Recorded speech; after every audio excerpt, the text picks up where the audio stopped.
Well, gentlemen, welcome to the second phase of online teaching classes as directed by Higher Education Department, Punjab. Here I am Sharif Zaid, Assistant Professor of English from Government Postgraduate College at Tuck. Okay, in the last chapter we had studied about the building, which is an old institution, and the type of the students who used to study in that institution, and finally about his retirement. Let us start from chapter 3, which is nothing but the sweet memories of the past. Let us switch over to the text. It was a small but very comfortable and sunny room that Mrs. Wickett led to him. He used to live with Mrs. Wickett, and the room was comfortable and sunny. The house itself was ugly and pretentious, but that didn't matter. So, of course, the importance of that house is because it was convenient. That was the main thing. It was situated just near to that institution, for he liked. Mr. Chips liked, if the weather were mild enough, he liked to stroll across the playing fields in the afternoon. So he used to walk over there and watch the games. He liked to smile and exchange a few words with the boys, and he used to have meetings and greetings when they touched their caps to him, and of course, the boys or the players also wanted to have a meeting with Mr. Chips. He made a special point of getting to know all the new boys and having them to tea. He used to invite all the newcomer students on tea with him during their first term. And he always ordered a walnut cake with pink icing from Redways. In the village, there was a bakery, and he always used to have the same menu. And during the winter term, there were crumpets too. There were small round cakes, a little pile of them in front of the fire soaked in the butter. He used to keep them ready for the guests anytime they may happen to visit him, so that the bottom one lay in a little shallow pool. His guests found it fun to watch him make tea. He used to serve tea, mixing careful spoonfuls from different caddies, from different type of pots. He used to make tea for the guests, as he would ask the new boys where they lived, and always he used to ask the same question, that you belong to the place where from, and if they had any family connections at Brookfield. And of course, it was also a repeated question, that can you name any family member who had been at Brookfield, the senior student in the past. He kept watch to see that their plates were never empty. He was a good host. He used to serve them. But one of his habits was this, that punctually at 5, after the session had lasted an hour, he would glance at the clock and say, well, it has been very delightful, means it was a good meeting with you people. And meeting you like this, I'm sorry you can't stay. It means the time of the meeting is over and now you may go. And he would smile and shake hands with them in the porch, and leaving them to race across the road to the school with their comments. So the new students who enjoyed the tea with Mr. Chips, when they were going back, they were exchanging their views with one another. So some would say decent old boy Chips. About Chips, these are the remarks of the students. Gives you a jolly good tea. He served a good tea anyhow. And you do know when he wants you to push off. And as the time was over, he said all of us goodbye. This was his particular style. And Chips also would be making his comments to Mrs. Wicket when she entered his room to clear away the remains of the party.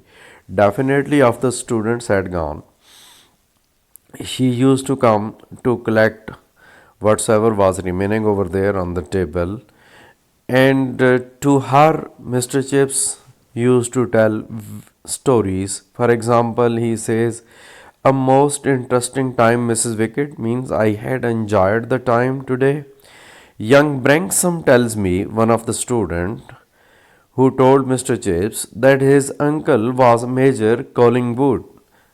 Now he is recalling the story of Collingwood, that the Collingwood who had been here in not two, I think it was, dear me. I remember Collingwood very well. I once thrashed him, bet him, punished him for one of his mistakes for climbing on the gymnasium roof. He climbed up on the roof to get a ball out of the gutter. Might have broken his neck. Doing so, he might have broken his neck. So, the young fool. Do you remember him, Mrs. Wicket?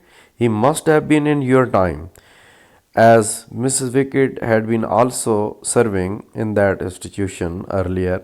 So, he is of the opinion that you might have seen that guy. Mrs. Wicket, before she saved money, Mrs. Wicket had been in charge of the linen room at the school. So she too served in that institution. Yes, I knew him, sir. Cheeky was to me means he did not respect me, a type of imprudent, sort of ill mannered. But we never had no bad words between us. But I can't recall anything mishappening. Just cheeky like means showing some disinterest and never meant no harm. That kind never does, sir. Wasn't it him that got the medal, sir? So can you recall that he was among those students who won medal? Yes, a DSO, Distinguished Service Order, means merit. He would have got the position, distinction. Will you be wanting anything else, sir? So may I serve you anything more? Nothing more. Till chapel time. At evening time, it was service time, church time. So he was killed in Egypt. He goes on narrating her that Mr. Colling was killed in Egypt, I think. You can bring me supper about then. So, would you like to serve me supper? She says, very good, sir. In this way, the life was going on, a pleasant, placid life at Mrs. Wicket's. He had no worries. His pension was adequate, it was sufficient, and there was a little money saved up beside. Moreover, he also used to save money.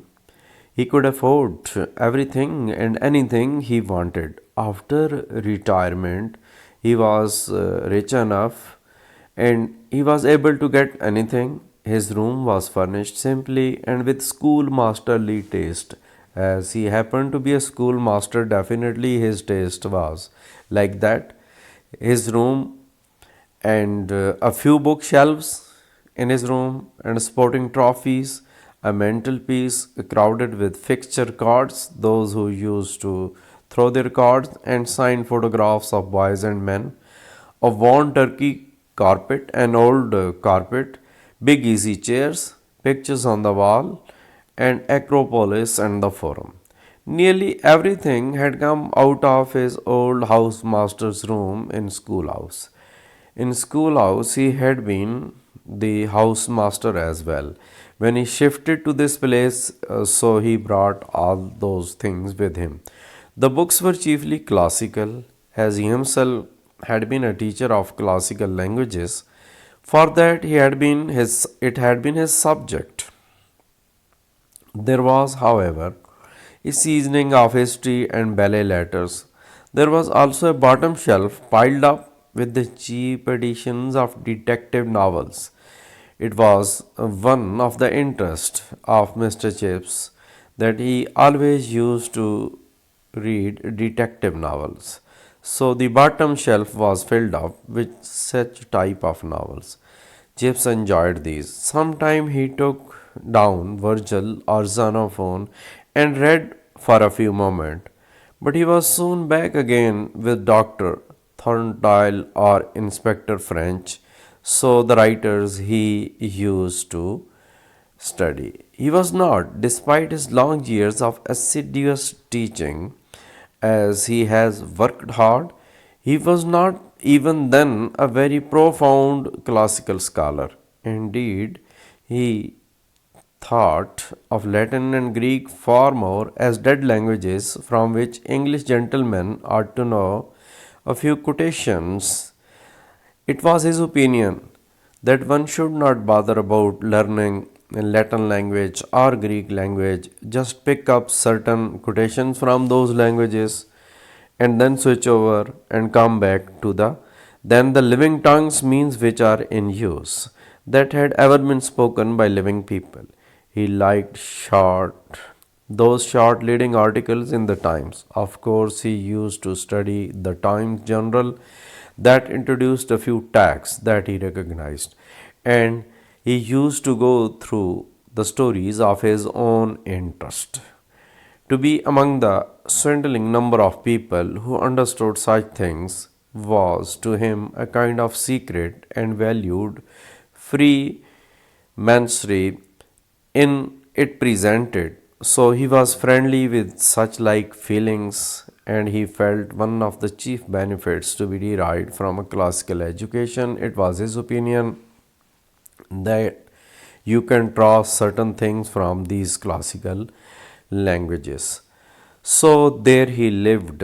It was his residence at Mrs. Wicket with his quiet enjoyments of reading and talking and remembering. An old man, of course, he was a retired, so white haired and only a little bald. His hair were, you may say, shorn away, still fairly active for his years, drinking tea, receiving callers, and busying himself with corrections of the next editions of the Brookfieldian directory.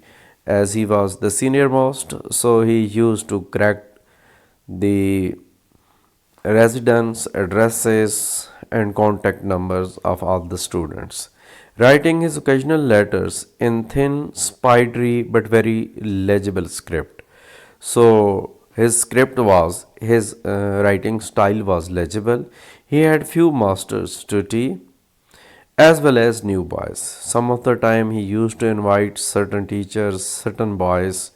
There were two of them that autumn term, and as they were leaving after their visit, one of them commented, during such type of service to as a best host to the guests, it is the incident of a day when some of the guests were leaving. So they were commenting, quite a character, wonderful character. The old boy, isn't he? All that fuss about mixing the tea means why he himself has to serve all that. A typical bachelor, if ever there was one. And the remarks went wrong because, which was oddly incorrect, because Chips was not a bachelor at all. They considered him bachelor. In fact, he was not a bachelor, he had married. Though it was so long ago that none of the staff at Brookfield could remember his wife. At present, nobody knew who his wife was. So all of them were new, as it was the story of the bygone days. Thank you very much for patient listening. Allah Hafiz.